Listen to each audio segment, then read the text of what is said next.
गिरा हूँ, उठा हूँ और फिर चल पड़ा हूँ। ये बताने का अभी समय नहीं आया है कि अभी तो बस मैं सफ़र में हूँ, अभी मेरा मकाम नहीं आया है। नमस्कार, मैं हूँ जयश्री नागदा और आप देख रहे हैं सीबीसी न्यूज़ का फ्रंटलाइन फेस।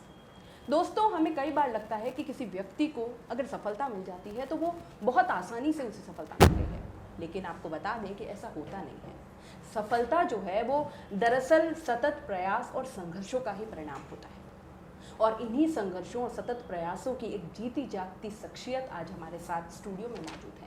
इनसे बात करेंगे और जानेंगे कि किस तरह के संघर्ष इन्होंने देखे और किस तरह का सफ़र इनका रहा और कैसे इन्होंने अपना मुकाम पाया।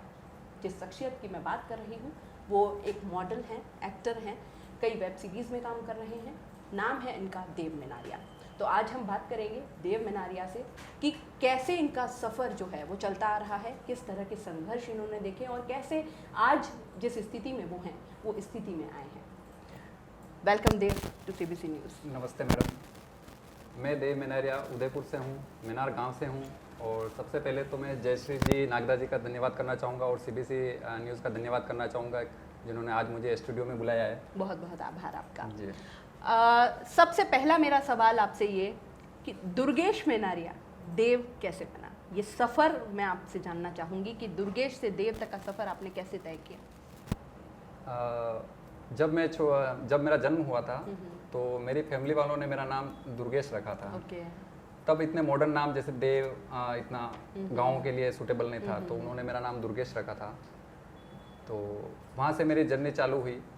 मैं 6 साल का था तभी मेरे फादर की डेथ हो गई और सपने मेरे बड़े थे, लेकिन मैं किसी को बोल नहीं सकता था कि मेरे सपने उतने ऊंचे हैं, क्योंकि गांव में एक्चुअली इतने बड़ी बातें बोलना लोगों को एक मजाक लगता है। आपको बता दें कि वल्लभनगर तहसील के एक छोटे से गांव मीनार से देव आते हैं।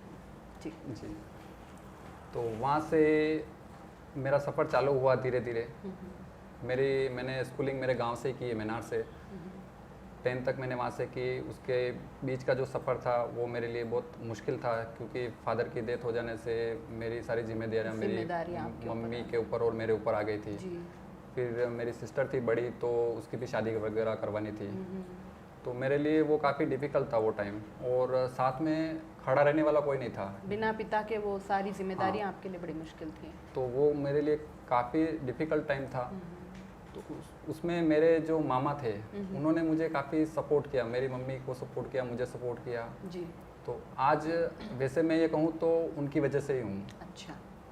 और फिर समय के चलते मैं थोड़ा सा बाहर निकला, 10th करके बाहर निकला, दिल्ली गया था। दिल्ली में कुछ जॉब मैंने देखी वहाँ पे, तो कुछ टाइम वहाँ पे रहा। फिर अहमदाबाद गया, फिर लास्ट में मैं 2008 में मैं मुंबई गया। ओके। तो वहाँ पे मैंने एशियन पेंट कंपनी में एज ए पीए काम किया है। अच्छा। तो वो चलते साल 2 साल 3 साल मैंने उसमें काम किया। उसके बाद में मैंने फिल्म लाइन में एंटर किया। गांव से आपको कितना सपोर्ट मिला इस सब में? गांव से तो एक्चुअली बेसिक देखे तो लोगों की जो मेंटालिटी होती है वो बहुत छोटी होती है। बिल्कुल। तो 50% सपोर्ट अच्छा मिला, 50% नेगेटिव मिला। तो नेगेटिव तो एक एक्चुअली ज़्यादा ही मिला है मुझे। आपके सपनों पे यकीन ही नहीं होगा। हाँ, यकीन नहीं था सपनों पे कि ये कुछ कर पाएगा, नहीं कर पाएगा, ऐसे। तो नेगेटिव काफ़ी ज़्यादा था। घर वालों को भी एक्चुअली बोलते थे कि इसको हटा दो वो लाइन से, ये उसके लिए नहीं बनी है। बट मेरी मम्मी बहुत मजबूत थी, झांसी की रानी जैसी थी। आपकी मम्मी को यकीन था आपके सपनों पर? हाँ, मम्मी को यकीन था। मम्मी का सपोर्ट था, तभी मैं आज यहाँ तक पहुँचा। क्योंकि देखा जाता है कि जब पारिवारिक स्थितियाँ इस तरह की हो जहाँ पर संघर्ष या इस तरह का पिता का ना होना और फिर सारी जिम्मेदारियाँ जब आ पड़ती हैं, तो फिल्म लाइन एक ऐसी लाइन होती है जहाँ पर लोग भरोसा नहीं कर पाते हैं, क्योंकि यहाँ पे लोगों को सालों लग जाते हैं, ब्रेक नहीं मिलता। देव को पहला ब्रेक कैसे मिला? जब मैं वहाँ पे चला तो गया, अब ये दिक्कत वहाँ पे थी कि काम कैसे मिलेगा, क्योंकि वहाँ पे सब पैसे वाले लोग थे। बिल्कुल। जो आते सर्वाइव करने वाले, तो उनके फादर वगैरह फैमिली वहाँ से भेज देती थी। मेरे लिए वो काफ़ी डिफिकल्ट था। मैं कुछ टाइम बाहर भी रहा हूँ, फुटपाथ पे भी रहा हूँ। ये बात बोलने में फिल्मी लगती है, लेकिन ये हकीकत है। हकीकत होगी। तो वहाँ से जब मैंने ये सब चीज़ें सर्वाइव की, उसके बाद में मुझे लगा था कि मुझे ऐसा लगता है कि मुझे कुछ मेरे हिसाब से करके कुछ आगे आना चाहिए। तो वहाँ से मैंने मेरा प्रोडक्शन हाउस बनाया ओके। और उसके बैनर तले मैंने 2 सॉन्ग बनाए थे, चाहतों की बारिश और वो तेरी यादें, जो काफ़ी अच्छा चला, जिसका शूट यहाँ उदयपुर में और मीनार में और काफ़ी जगह पे किया हमने, तो जिसका काफ़ी अच्छा रेस्पॉन्स रहा। तो वहाँ से मुझे एक अच्छा नाम प्लेटफॉर्म मिला मुझे। जी। कहते हैं कि फिल्म इंडस्ट्री में एक गॉडफादर का होना बहुत ज़रूरी जी। है, तभी आप सर्वाइव कर सकते हैं, तभी आप सक्सेसफुल हो सकते जी। हैं। आपके लिए वो गॉडफादर थे या नहीं, या थे तो कौन थे? गॉडफादर एज देखे तो मुझे मेरे समाज में कुछ ऐसे लोग थे जिनका मुझे सपोर्ट मिला है Okay. शुरू से। जब कोई साथ में नहीं था तब वो लोग मेरे साथ में थे, जैसे कि बद्रीलाल जी मेनारिया हमारे कोषाध्यक्ष हैं, ओके। ललित सिंह मेनारिया जो अभी न्यूज़पेपर में मीडिया में ही हैं, ओके। और जगदीश जी मेनारिया मेनार से हैं, संपत जी मेनारिया जो चोपड़ी से हैं, और काफ़ी ऐसे दोस्त थे जिन्होंने मुझे काफ़ी सपोर्ट किया जब मेरे साथ में कोई नहीं था, मतलब मेरे नाम से लोग जलते थे तभी ये लोग मेरे साथ में थे। इन लोगों को आप अपना बैक सपोर्ट मैं इनको पूरा श्रेय इनको देना चाहूँगा कि ये आज भी मेरे साथ में खड़े हैं और पहले भी थे, तो मेरे ये आगे मेरा कैसा भी टाइम आएगा ये मेरे साथ में हमेशा रहेंगे। आपने जो 2 सॉन्ग बनाए उनके बारे में कुछ बताइए, कैसी यादें रहीं, कैसे आपने अपना काम स्टार्ट किया? मैंने फर्स्ट सॉन्ग जो किया था तो मेरे पास में इतना बजट था नहीं, तो जी, मैंने बाहर से अरेंज करके थोड़ा काम किया था उसका था, तो अरेंज करके मेहनत का पैसा था तो मुझे काफ़ी अच्छा लगा, और उस सॉन्ग के ज़रिए मुझे काफ़ी सीखने को भी मिला कि कौन फ्रॉड लोग हैं कौन नहीं हैं, ओके। कितना लोग सपोर्ट करने वाले या नहीं हैं, तो लोगों की पहचान मुझे उस टाइम से हो गई। उसके बाद आपने फिर किस तरफ रुख किया? फिर मैं चलता रहा, फिर मैंने पीछे नहीं देखा। जो मेरे सपोर्ट में थे तो उन्होंने मुझे बोला कि आप करते रहो, आपको मंजिल ज़रूर मिलेगी, आज नहीं तो कल ज़रूर मिलेगी। ओके। अभी आप कुछ वेब सीरीज़ पे काम कर रहे हैं जी, उसके बारे में बताइए। सॉन्ग के बाद में मेरा वापस जो प्रोजेक्ट आया तो नुक्कड़ एक चौपाल मेरा टीवी सीरियल आया एपिक टीवी चैनल बिल्कुल पे, बिल्कुल। तो उसका रेस्पॉन्स काफ़ी अच्छा था समाज में, और भारत से और मेवाड़ से काफ़ी मुझे सपोर्ट मिला, लोगों उसमें ने बहुत आपको लीड देखा। रोल मिला? उसमें मेरा लीड रोल था अभिषेक, उसमें कृषि विज्ञान में PhD करके मैं आता हूँ, ओके। तो मुझे उसमें बहुत मज़ा आया करने में, बहुत अच्छा लगा। उस रोल के बारे में कुछ बताइए, कैसे आपने उसको जिया? वो कैरेक्टर ऐसा था कि इंसान जब एजुकेशन करके वो टॉप लेवल का जब सिटी लेवल का जब इंसान बन जाता है तो भी उसको कहीं ना कहीं ये लगता है कि नहीं यार मैं अपने गांव के लिए कुछ करूँ। बेसिक्स से जुड़ा रहना चाहता है बेसिक इंसान, से मतलब ये था। और वो जो बात जो राइटर ने लिखे थे वो मेरे मन से मिले बिल्कुल, हुए थे। मैं अभी शायद अगला क्वेश्चन मेरा यही होता कि शायद ये चीज़ आपकी पर्सनल में भी आप ऐसा ही Yes. सोचते हैं, तो मेनार कहीं ना कहीं अंदर बसा हुआ है देव के, तो वही चीज़ उसमें लोगों का आपने कैसा भी रेस्पॉन्स रहा है मेरे लिए, लेकिन मेरे लिए मेनार मेरी मातृभूमि है और मेवाड़ मेरी मातृभूमि है, मुझे उदयपुर से बहुत प्यार है और मैं हमेशा जुड़ा रहूँगा। बहुत खूबसूरत सोच है आपकी। आपने मॉडलिंग में भी अपना हुनर आजमाया है, जी। मॉडलिंग की तरफ कैसे मुड़ गए और क्या वहाँ पे किस तरह का एक्सपीरियंस रहा? मॉडलिंग में एक्चुअली पहले मैंने कभी किया नहीं था, जी जी। तो मेरे काफ़ी फ्रेंड्स वगैरह थे तो उन्होंने बोला था कि आपकी हाइट अच्छी है, लुक अच्छा है तो आप करो। मैंने कभी किया नहीं और करूँगा क्या पता मैं सेलेक्ट हूँ या ना हूँ, तो बिल्कुल।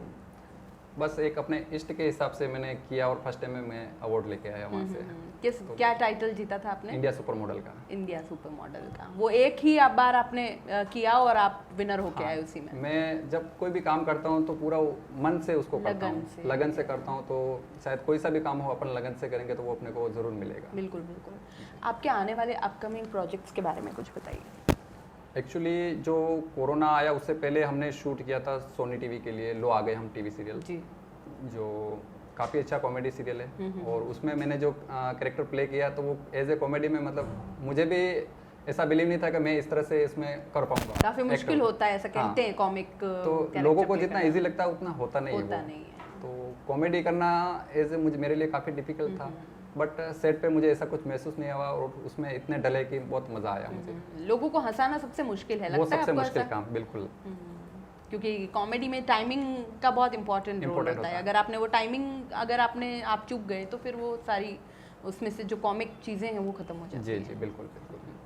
तो उसका टेलीकास्ट रुका हुआ था कोरोना की वजह से, तो होप अभी ये सब ठीक हो जाए उसके बाद में उसका भी टेलीकास्ट हो जाएगा, जिसके 50 एपिसोड बिल्कुल रेडी है। अच्छा, कोरोना का जो अभी ये महामारी चल रही है, जो पूरा पैंडेमिक है, क्या मानते हैं आप इसका कितना इफेक्ट आपकी इंडस्ट्री पर पड़ा है?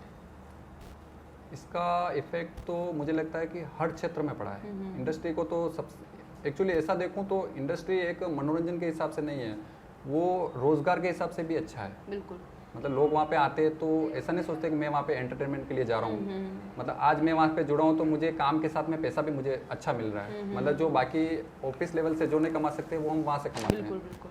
तो जॉब के लिए भी अच्छा है, तो वहाँ से लेकिन वो आपकी काबिलियत पे भी निर्भर करता है। वो भी है। ये भी बात अगर है। आपके अंदर वो हिडन टैलेंट्स नहीं हो हाँ। तो हर कोई वहाँ पर जाकर और वो सितारा नहीं बन सकता। और मैंने ये भी देखा है कि मुंबई हर किसी को रोकती नहीं है। अच्छा मुंबई में हर कोई नहीं रह सकता है। अच्छा, ये कैसे कह मेरे सकते हैं आप? काफ़ी ऐसे दोस्त थे जो आए थे, ओके तो मैं जब से था देखिए कब से आए गए, 1 साल 2 साल 3 साल में वापस करके निकल गए। ओके। तो बॉम्बे ने अगर मुझे भी रोक के रखा है तो कुछ मेरे लिए भी अच्छा लिखा होगा। कुछ बात होगी। कुछ बात होगी। ये वही बात है कि अगर आप में वो टैलेंट है अंदर तो मुंबई उसकी कद्र करती है। और मेरा ऐसा मानना है कि हमें इंतज़ार हर चीज़ का करना चाहिए। इंतज़ार के पीछे कुछ ना कुछ ज़रूर मिलता है हमें, चाहे थोड़ा ही मिले। तो ये मैंने खास तौर से जाना है इस बात को। देव, एज एन एक्टर अभी जो प्रेजेंट सिनेरियो चल रहा है बॉलीवुड और कंगना रनौत और ये सारी जो चीज़ें, जो सारा अभी कंट्रोवर्सीज जो क्रिएट हो रही हैं, क्या कहेंगे उसके बारे में? क्या है सुशांत सिंह राजपूत की मौत के बाद जिस तरह का सिनेरियो क्रिएट हुआ है, आप किस तरह से देखते हैं उसको? क्या सोच है आपकी? एक्चुअली वो भी एक नॉर्मल फैमिली से था, तो उनकी फैमिली के लिए बड़ा दुखद था वो जो हादसा हुआ। बिल्कुल। बट जिम्मेदार कुछ ना कुछ लोग वहाँ पे भी हैं, मुझे ऐसा लगता है। तो आपको लगता है कि वाकई नेपोटिज्म जैसी चीज़ें वहाँ पर कहीं ना कहीं काम करती है?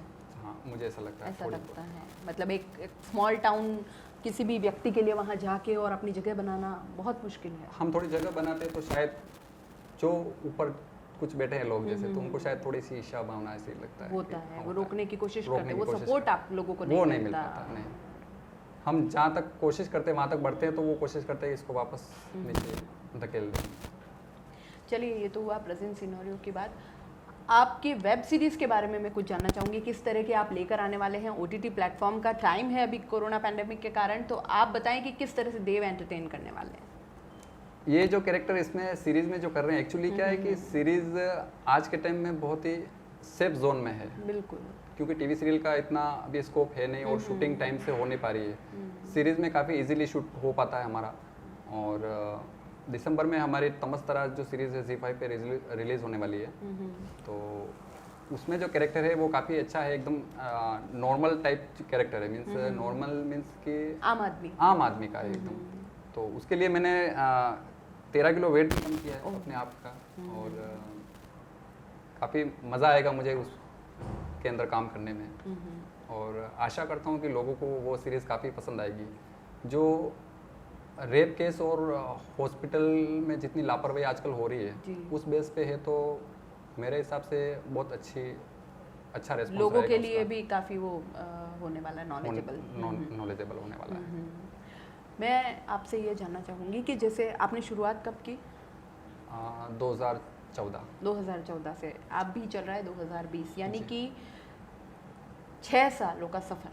6 सालों में मुंबई गए हुए मुझे काफ़ी जब से मैंने मेरा काम जो स्टार्ट किया, जैसे मेरा प्रोडक्शन हाउस बना के जब से मैं कंट्री रनिंग में हूँ, तो उस बात को मुझे 6 साल हो गए। 6 साल हो गए। 6 साल से आप इसी में पूरे तरह से रच बस गए हैं। जी। इन 6 सालों में कोई ऐसी घटनाएं जो लाइफ में आपके लिए यादगार रहने वाली हैं, अच्छी या बुरी? सबसे अच्छी और बुरी जो बात है वो इस साल की है, 2020 की। बताएं। कि 2020 अच्छा था जब मैं सुपर मॉडल का विनर खिताब जीत के आया वहाँ से। बिल्कुल। तो वो मेरे लिए सबसे बेस्ट था। और जब से मैं घर से बाहर निकला हूँ तो इतने टाइम में कभी रह नहीं पाया घर पे। 13 साल में ये पहली बार, मतलब 13 साल में पहला ऐसा मौका है जहाँ पे मैं इतने 6 महीने मतलब मैंने टाइम स्पेंड किया मेरे गांव में। तो वो मेरे लिए सबसे बड़ी बात और बड़ी खुशी की बात तो है। इसको भी आप एक मतलब मौके की तरह देखते हैं कि हाँ ये बाकी मौके आते रहते, लेकिन ऐसा मौका आज के दौर में नहीं आने वाला। परिवार के साथ में जो मैंने टाइम स्पेंड किया मेरी मम्मा के साथ में, तो वो मेरे लिए बहुत ही अच्छा मोमेंट। कोई ऐसा मोमेंट जो आपको अभी तक अंदर टीज करता है, जो अभी तक आपको चुभता है? हाँ, चुभता ये है कि हम जब काम करते तो हमारे कुछ अपने होते हैं, फिर वो अपने को गिराने की कोशिश करते तो वो चीज़ें थोड़ी चुभती है कि अपन कुछ कर रहे हैं, जब उनसे अपन ना कुछ ले रहे हैं ना दे रहे हैं, फिर भी वो अपने पीछे अगर लगे हुए तो वो चीज़ें कहीं ना कहीं दर्द होती है। तो उनका हम क्या ले रहे हैं उनसे, उनके लिए यही मैसेज है कि आप भी खुश रहो, हम भी खुश हैं, खुश रहें और रहने दें। दें। बिल्कुल। हमारे युवा वर्ग जो इस फील्ड में आगे आना चाहते हैं, या अभी शायद कोई आप ही की तरह कोई एक छोटा देव शायद कहीं सपना देख रहा हो, क्या कहेंगे उसके लिए?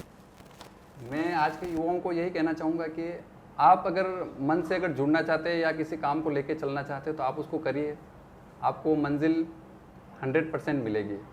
क्योंकि अपन ये सोचते हैं कि यार वो इतनी बड़ी मंजिल है, अपन शायद बॉलीवुड ऐसी इंडस्ट्री है जहाँ पे अपना हमें मौका मिले या ना मिले, तो वो मौका आपका इंतज़ार कर ही रहा है, हम कोशिश नहीं करते, ये हमारा एक फॉल्ट होता है। ज़रूरत है सिर्फ एक हाँ, कोशिश। बाकी मैं भी एक गांव से निकला हूँ और एक गांव से जाके आज वहाँ तक इतना जो मैंने सफ़र तय किया तो उसमें इतना तो कुछ किया है कि हाँ चलो लोग थोड़े बहुत हमें जान रहे हैं और एक अपना पहचान बनाई और हमारा जो सपना था वो मैंने पूरा किया। मेरा सपना था टीवी पे आना, तो वो मैंने पूरा किया है, बाकी तो भगवान की मर्जी। बट आज का जो टाइम चल रहा है उसमें मैं बहुत खुश हूँ।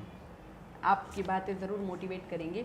मेरा आखिरी सवाल देव आपसे ये है कि आपने अभी हाल ही में अमिताभ बच्चन और अक्षय कुमार के साथ भी कुछ मूवी के कॉन्ट्रैक्ट साइन किए हैं, उसके बारे में कुछ बताएं। वो कब आएंगी, किस तरह के प्रोजेक्ट्स हैं, क्या हैं? वो प्रोजेक्ट मेरे लिए सबसे मेरी ज़िंदगी का अहम प्रोजेक्ट है। किसी के लिए जो मैं अक्षय कुमार को मेरा गुरु भी मानता हूँ, ये बात मैंने आज से 2 साल पहले भी मेरा जब शो आया था तभी भी मैंने बोली थी। अच्छा। बट प्रोड्यूसर की कुछ दिक्कतों के कारण शायद वो प्रोजेक्ट जल्दी डेट में अवेलेबल हो नहीं पाया था। अभी डेट थी सितंबर की, बट कोरोना से वापस मार खा गए हम। तो आशा करते हैं कि जल्दी वापस आप सबके लिए वो प्रोजेक्ट आएगा और मेरे लिए भी बड़ा सुनहरा मौका होगा। वो किस तरह की फिल्में हैं? वो फिल्म एक टेक्निकल इशू पे है, एक आम इंसान भी है उसमें। जो अक्षय पाजी हैं वो 3 कैरेक्टर उसके अंदर प्ले कर रहे हैं। ओके। एक नॉर्मल कॉलेज स्टूडेंट है, ओके ओके, और बिजनेसमैन है, और उसमें जो विलेन होते हैं तो उसको इस तरह से ट्रीट करते हैं कि वो वापस एक जोकर टाइप बन जाते हैं उसमें। अच्छा, तो कॉन्सेप्ट काफ़ी अच्छा है, मज़ा आएगा उसमें लोगों को। और उसमें देव किस तरह का कैरेक्टर मैं एज ए पॉजिटिव विलन उसमें काम कर रहा हूँ। अरे आप तो नेगेटिव किरदार में घुस गए। हाँ, मेरे चेहरे से लगता नहीं, लेकिन वो चीज़ आपको उसमें देखने को मिलेगी। चैलेंजिंग लगता होगा बहुत ये हाँ। कि एक कैरेक्टर जो पॉजिटिव रोल्स प्ले करता है या और वो अचानक से नेगेटिव में स्विच हो जाए। हाँ, अभी जैसे नॉर्मल लाइफ में मैं थोड़ा कम बात करता हूँ, और जब वहाँ पे सेट पे जब होते हैं तो जब कैरेक्टर में घुसते हैं तो थोड़ा अलग ही जोन मिल जाता है। हाँ। तो लोग ये सोचते हैं कि यार ये वही है या कोई और है। अच्छा, तो आप भी मतलब कैरेक्टर को जीते हैं अपने अंदर?